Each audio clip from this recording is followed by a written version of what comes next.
माँ का बंटवारा। माँ, अब आपका इस तरह से अकेले रहना ठीक नहीं है। हम दोनों तो शहर में रहते हैं और अब पिताजी भी नहीं रहे, तो आप हमारे साथ में शहर चलिए।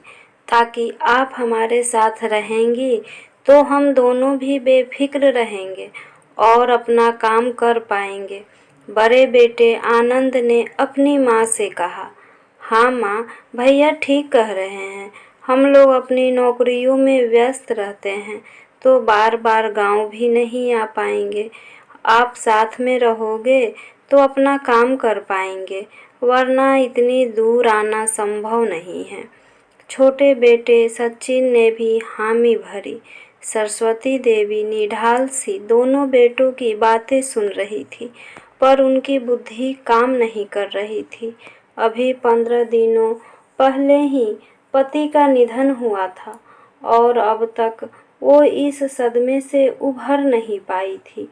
40 सालों का हर पल का साथ था।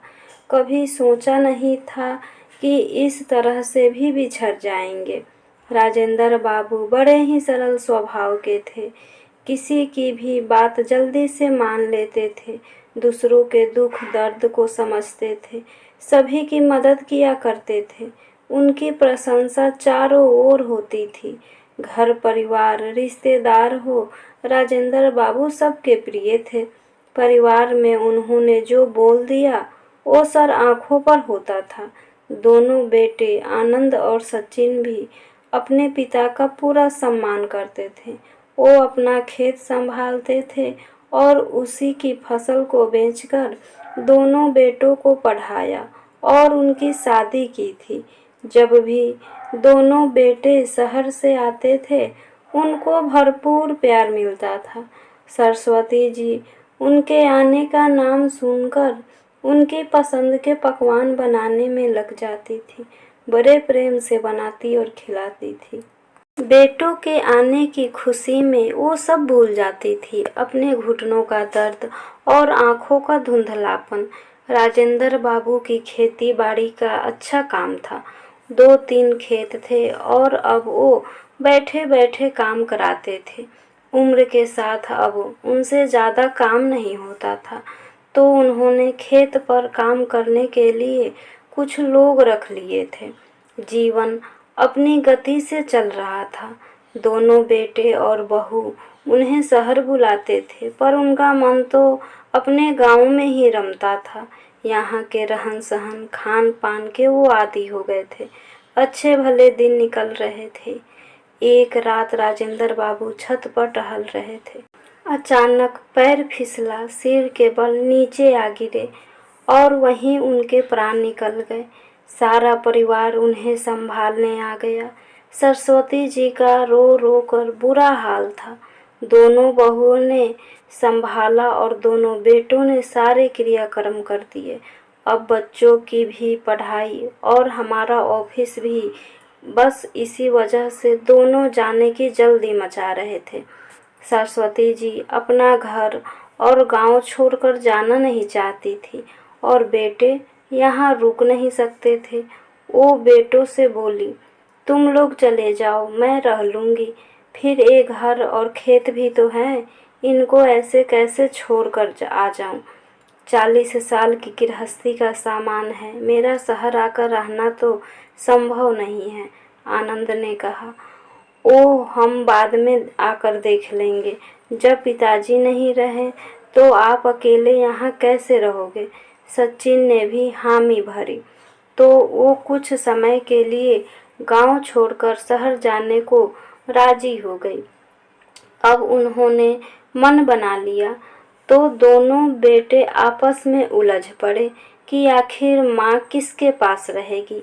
घर परिवार का, खेत गहनों का तो बंटवारा कर लेंगे, पर माँ का बंटवारा कैसे करेंगे। दोनों की पत्नियां ये सब देख रही थी। तो आनंद की पत्नी गुंजन बोली कि हम एक साल के लिए माँ को रख लेते हैं। तभी सचिन की पत्नी अंजलि बोलती है, ना बाबा, 1 साल तो काफ़ी लंबा हो जाएगा। हम लोगों का घूमना फिरना का भी तो रहता है। 1 साल तक लगातार तो मैं नहीं झेल पाऊंगी। अच्छा तो 6-6 महीने का रख लेते हैं। गुंजन ने फिर कहा, भाभी ये भी ज़्यादा हो जाएगा। 6 महीने से मुझे मायके भी जाना होता है और मेरे मायके से भी कोई न कोई आता रहता है। उनके लिए भी तो घर में जगह चाहिए। अब ये 6 महीने तक रहेगी तो बाकी मेहमान कैसे आएंगे और जाएंगे। अंजलि फिर से बोली, तो फिर तुम ही बताओ। ये कहकर गुंजन ने अपनी बात खत्म की। हम दोनों एक ही शहर में रहते हैं तो हर हफ्ते का रख लेते हैं। कम से कम एक एक वीकेंड तो अच्छे से मना पाएंगे, वरना वीकेंड का ही कचरा हो जाएगा। अंजलि ने हंसकर कहा। चारों बेटे बहू बाहर बैठकर बात कर रहे थे। बच्चे सो गए थे पर सरस्वती जी की आंखों में नींद नहीं थी। वो अपने पति की तस्वीर को लगातार निहार रही थी। काश आप आज साथ होते तो मुझे किसी पर निर्भर तो नहीं रहना पड़ता। हम दोनों मिलकर जिंदगी के दिन बिता लेते। पति का साथ हो तो पत्नी हर हाल में कहीं भी रह लेती है। मेरी दादी कहा करती थी, जहाँ पति है वहीं तेरा घर है। तेरा पति एक पेड़ के नीचे भी तेरे साथ खड़ा है तो वो ही तेरा घर है। और उनकी आंखें भर आती है। पति के साथ के दम पर तो पत्नी सबसे लड़ जाती है। उसे पति का साथ मिलता है, एक भरोसा, एक दिलासा, एक मजबूती पर आज सब कुछ बिखरा नजर आता है। मैं अपने आप को समेटूं कैसे, कैसे मजबूत बनाऊं। अतीत के गलियारों में खोई सी वो जैसे बाहर ही नहीं आना चाह रही थी। 40 सालों हुई हर बात, प्यार, मनुहार, रूठना, मनाना, एक दूसरे की परवाह, फिक्र, सब उन्हें बार बार याद आ रहा था। वो जैसे इन्हीं यादों में हमेशा के लिए खो जाना चाहती थी। तभी दरवाजे पर कुंडी बजती है। वो अपने आंसू पोंछकर दरवाज़ा खोलती है। आनंद कहता है, माँ अपना सामान बांध लो, आप मेरे साथ चल रही हो। सरस्वती जी भी इनकार नहीं कर पाई। कुछ महीने रह आऊँगी तो बदलाव मिल जाएगा। और उन्होंने अपना सामान बांध लिया। तभी गुंजन कहती है, माँ जी इतना सब ले जाने की ज़रूरत नहीं है, सिर्फ अपने कपड़े रख लीजिए। वहाँ घर में आपकी पुरानी चीज़ों के लिए जगह नहीं है। सरस्वती जी का माथा ठनका। अपने पति की तस्वीर और उनकी किताबें क्या पुरानी हो गई है? मेरा शादी का ये जोड़ा क्या पुराना हो गया है? बच्चों के बचपन के खिलौने क्या अब पुराने हो गए हैं? इनका कोई मोल नहीं रहा। वो थोड़ी देर के लिए टूटी थी पर फिर से जुड़ गई और सब सामान रख के अपने कपड़े और कुछ पूजा का सामान रख लिया। अपने घर, मोहल्ले, गांव से दूर जाने का दुख उन्हें मन ही मन सालता रहा और वो भारी कदमों से बाहर आ गई। कार आनंद के घर जाकर रुकी। आनंद का फ्लैट 4थी मंजिल पर था। लिफ्ट आ ही नहीं रही थी तो वो सीढ़ियाँ चढ़कर ऊपर आ गई। बड़े दिनों बाद चढ़ी थी तो हाँफ गई। अंदर बैठते ही बोली, बहू पानी पिला दे, कंठ सूख रहा है। तभी आनंद बोलता है, माँ वो भी तो सफ़र करके आई है, थक गई है। रसोई वो सामने ही तो है, आप खुद जाकर पी लीजिए। वो उठी और रसोई में मटकी ढूंढती रही पर उन्हें मटकी नहीं मिली। उन्होंने आनंद को आवाज़ लगाई कि यहाँ तो पानी की मटकी ही नहीं है।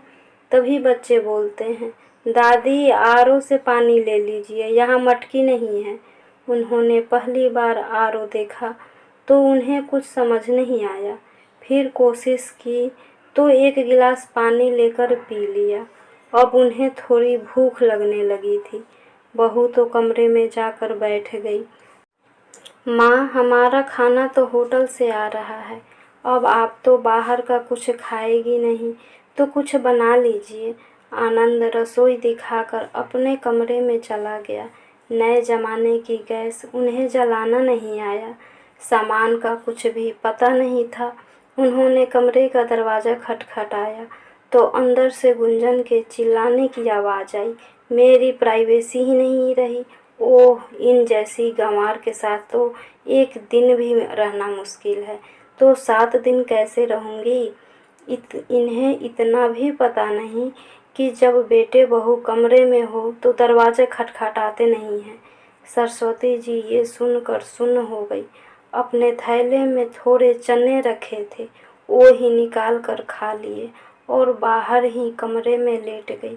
थोड़ी देर बाद दरवाजे की घंटी बजती है। होटल से खाना आ जाता है। आनंद खाना और बच्चों को लेकर कमरे में चला जाता है और सरस्वती जी बाहर ही लेटी रहती है। शाम को कमरा खुलता है।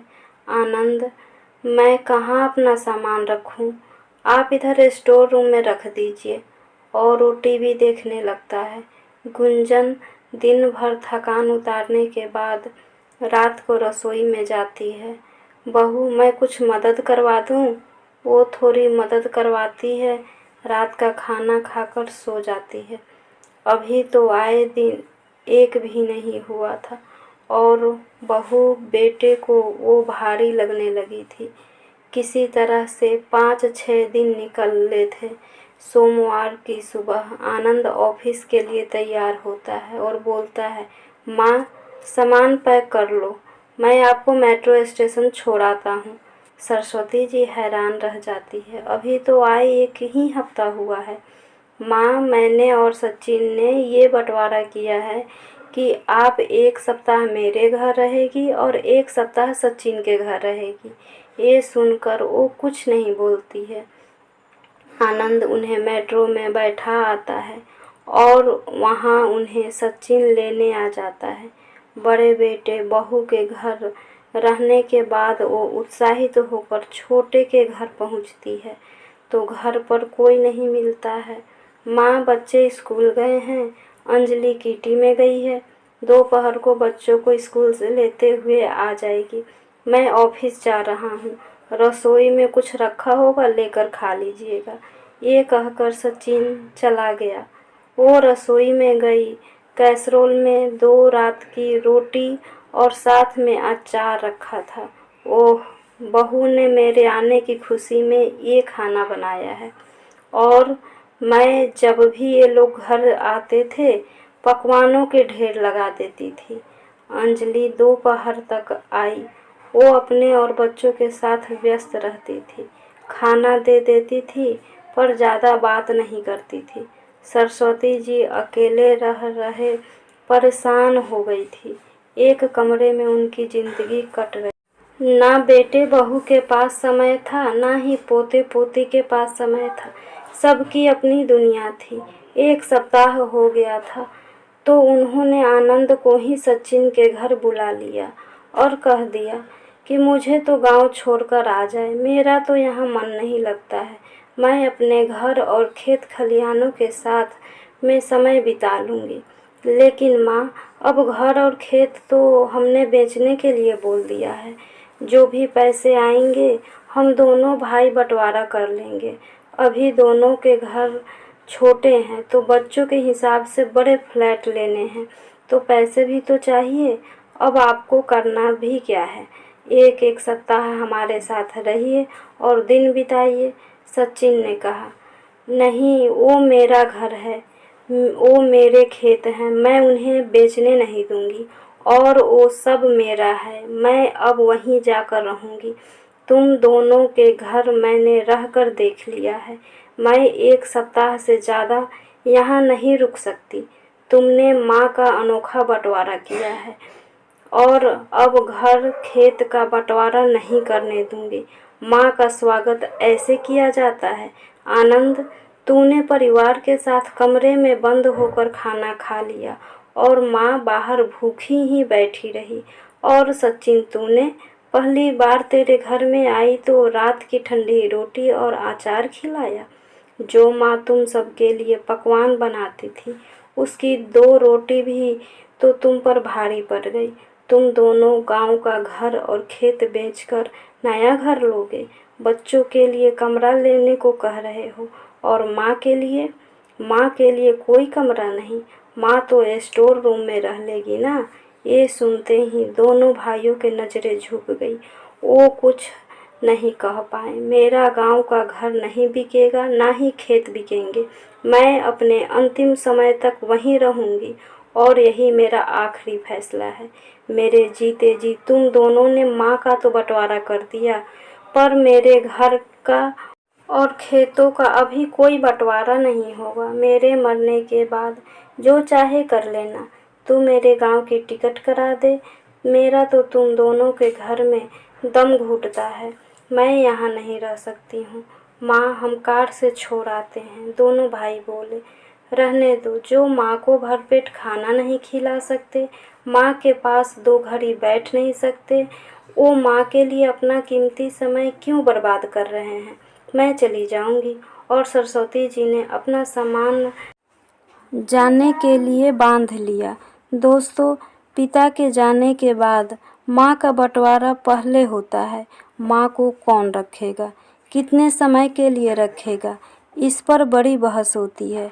मेरे विचार से ये माँ की इच्छा होनी चाहिए कि वो किस बेटे के साथ और कितने दिनों तक रहना चाहती है। माँ को बंधन में बांधना, उनका बंटवारा करना उचित नहीं है। आपको कहानी कैसी लगी, आप मुझे कमेंट करके ज़रूर बताइएगा। प्लीज़ लाइक, सब्सक्राइब और शेयर करना ना भूलें।